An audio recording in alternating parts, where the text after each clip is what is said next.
Guys, माझ्या YouTube चॅनलमध्ये तुमचं स्वागत आहे। आज एकादशी आहे, आज तुमचा बी उपवास असेल। एकादशीच्या हार्दिक शुभेच्छा तुम्हाला।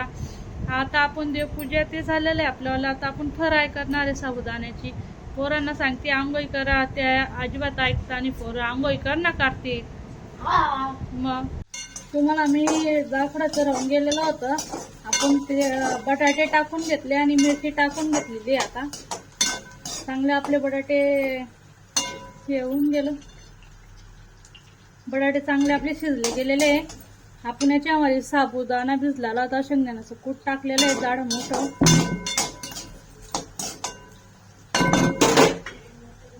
अजून झाकण ठेवून घेऊ आपण।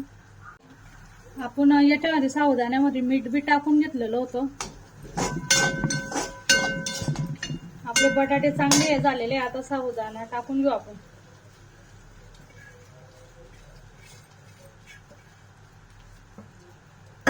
आज सगळ्यांकडे उपासाचंच आहे, आज सगळेजण उपासाचंच बनवणार आहे। आपला साबुदाणा आता चांगला कालवून घेतलेला आहे, बारीक गॅस केलेला आहे। आता याला झाकून घेऊ आपण। बारीकाच्यावर होऊ चांगला जो झाल्यावर मऊ मऊ लागतो खायला। आता आपण मिरची आणि बेफर तळून घेऊ। आता आपले साबुदाणे झालेले आहे, त्याला चांगलं हे करून घेऊ।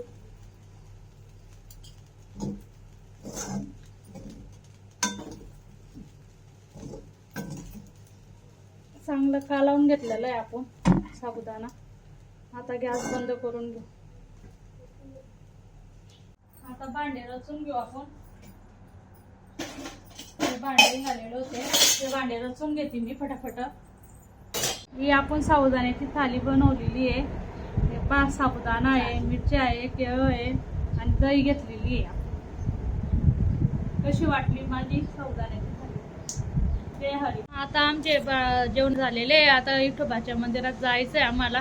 पोरांची बी तयारी झालेली आहे। हे लहान पोरगा आहे, हे मोठा पोरगा आहे।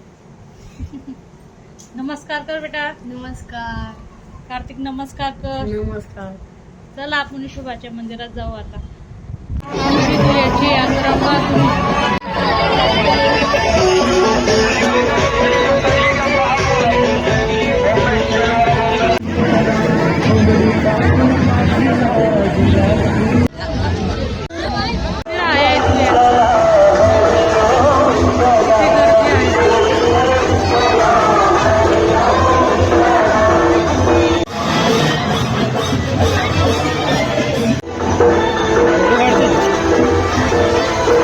आम्ही इथं एंड करतो। पुढचा व्हिडिओ आम्ही टाकू। आमचा व्हिडिओ कसा वाटला कमेंट मध्ये सांगा।